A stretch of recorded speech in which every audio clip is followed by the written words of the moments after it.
Ti svo malo govno.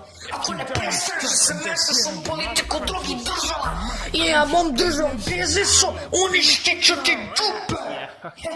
Da. Tebi se obraćam.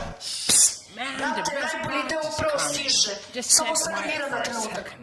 Ako nastaviš da me ignorišaš, uništit ću ti guzicu sa ovim mojim najnovim tehnološkim uređajem. Veruj mi, ne želiš da ga vidiš. Najbolji deo. To je to. Sam si ovo tražio.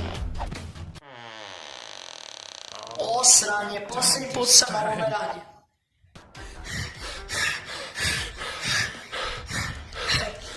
Bolje da pobegneš, ti malo govno. Dobro sam pokazao ovaj put. Dobro odrađeno.